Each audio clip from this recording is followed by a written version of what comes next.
নমস্কাৰ, মই সাহিল মল্লিক সকলোকে স্বাগতম জনাইছো নতুন ভিডিঅ'ৰ মাজলৈ। মই এই মুহূৰ্তত আহিছোঁ মেঘালয়ৰ নৌ কালিকাই ৱাটাৰফলছত আৰু আহিছোঁ ইয়াতে আহি এটা ভিডিঅ' কিয় বনাইছোঁ মই গোটেইখিনি কথা আপোনালোকে গম পাব, কিয়নো এই যিটো ৱাটাৰফলছ এই ৱাটাৰফলছৰ সৈতে জড়িত হৈ আছে এটা বহু পুৰণি কাহিনী তথা বহু পুৰণি গল্প। মই পোনপ্ৰথমে অকণমান পৰিৱেশটো দেখুৱাই ল'ম, মই অকণমান আগুৱাই অহা অকণমান পৰিৱেশটো দেখুৱাই ল'ম যে নৌকালিকাই ফলছৰ যিটো মনোমোহা প্ৰকৃতি, সেই প্ৰকৃতিৰ দৃশ্য সঁচাকৈ আচলতে নান্দনিক। অকণমান আগুৱাই যাওক, অকণমান এই বস্তুখিনি দেখুৱাই দিয়ে, তাৰপিছত মই কাহিনীটো কৈ আছোঁ।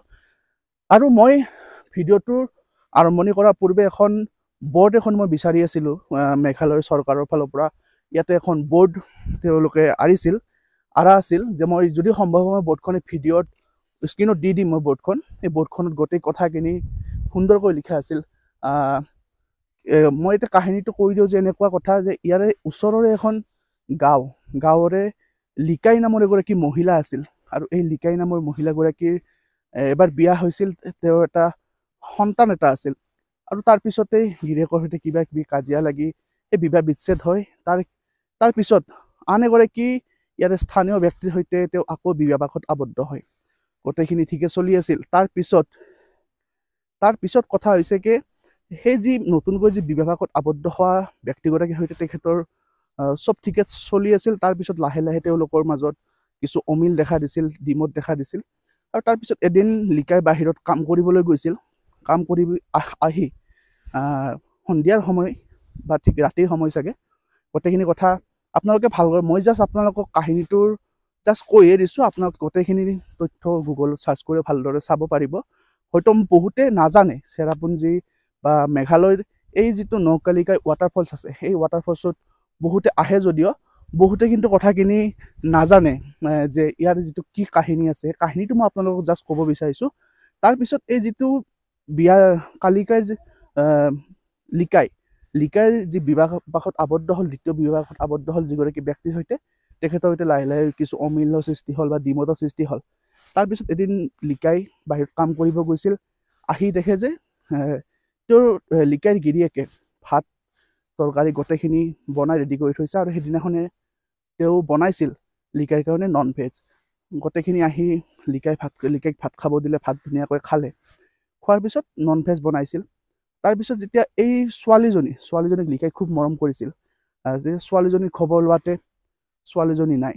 তাৰপিছত যেতিয়া ভাত খায়, যেতিয়া তামোল খায়, তামোল খাব গৈছিল, তামোল খাব যাওঁতে তামোল কটা যিটো তেওঁলোকৰ সঁজুলি আছিল, সেই সঁজুলিত এটা সৰু আঙুলি এটা তেওঁ বিচাৰি পাইছিল। তাৰপিছতে লিকাই গম পাই গৈছিল যে মই এইমাত্ৰ যে নন ভেজেৰে ভাত খালোঁ, কিহৰ ভাত, সেই যে মাংস খালোঁ, সেই কিহৰ মাংস, গোটেইখিনি কথা গম পাইছিল।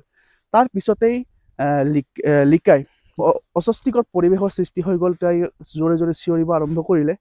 তাৰপিছত এই ওচৰত যিখন গাঁও, লিকাইহঁতৰ গাঁওখনৰ পৰা চিঞৰি দৌৰি আহি যিটো ৱাটাৰফলছ আছিলে ইয়াৰে নৌকালিকাই ৱাটাৰফলছ, এই ৱাটাৰফলছৰ আহি কেনে সন্মুখত একো ৰাস্তা নোহোৱাৰ বাবে লিকাই তাৰ পৰা জাপ মাৰি নিজকে অন্তৰ্ধান কৰি পেলালে। অৰ্থাৎ লিকাই সেই ৱাটাৰফলছৰ পৰা পৰি গ'ল। তো এইটো এটা কাহিনী। মই কাহিনীটো আপোনালোকক জাষ্ট চমুকৈ বুজাবলৈ চেষ্টা কৰিছোঁ, কিয়নো মেঘালয়ত বা চেৰাপুঞ্জীত এই ঠাইসমূহলৈ বহুতে ফুৰিব আহে যদিও কিন্তু গোটেইখিনি কথা বহুতে নাজানে। মই আপোনালোকক কৈছোঁ, আপোনালোকে যদি মেঘালয় আহিছে, এই ঠাইটোলৈ যদি আপোনালোকে অহা নাই এতিয়ালৈকে, আপোনালোকে আহক। নান্দনিক পৰিৱেশ বা প্ৰাকৃতিক যিটো পৰিৱেশ, সেই পৰিৱেশটো সঁচাকৈ ভাল লগা, আপোনাৰো মন জয় কৰিব। আৰু তাৰপিছত এই যিটো ঘটনা ঘটি গ'ল, তাৰপিছত ইয়াৰ স্থানীয় মানুহে কোৱা অনুসৰি এতিয়াও বোলে কেতিয়াবা ৰাতি এই লিকাইৰ যিটো চিঞৰ আছিল, সেই চিঞৰবিলাক শুনা পায়। তেনেকুৱা টাইপৰ কিছু কথা এতিয়াও চলে। আৰু তাৰপিছতেই এখন মেঘালয়ৰ গভমেণ্টৰ ফালৰ পৰা এখন ইয়াতে বৰ্ড আঁৰি দিছিল, তাতে গোটেইখিনি কথা লিখি দিছিল। বৰ্ডখন মই এতিয়া বিচাৰি পোৱা নাই, বহুত ঠাই বিচাৰিলোঁ যদিও, যদি সম্ভৱ হয় মই ভিডিঅ' স্ক্ৰীণতে বৰ্ডখন দি দিম। সেইটো কিন্তু চৰকাৰৰ ফালৰ পৰা দিয়া বৰ্ড। তো এই আছিল এটা চমু কাহিনী নৌকালিকাই ৱাটাৰফলছত। সকলোৱে যদিও আহে, কাহিনীটোৰ কথা হয়তো বহুতে নাজানে। তো মই আজি আপোনালোকক চেষ্টা কৰিলোঁ এই কাহিনীটোৰ কথা অকণমান ক'বলৈ। ধন্যবাদ। আৰু যদি ভিডিঅ'টো ভাল পাইছে তেন্তে ভিডিঅ'টো আপোনাৰ সকলোকে শ্বেয়াৰ কৰি সকলোকে জানিবলৈ সুবিধা কৰি দিয়ে যেন। ধন্যবাদ।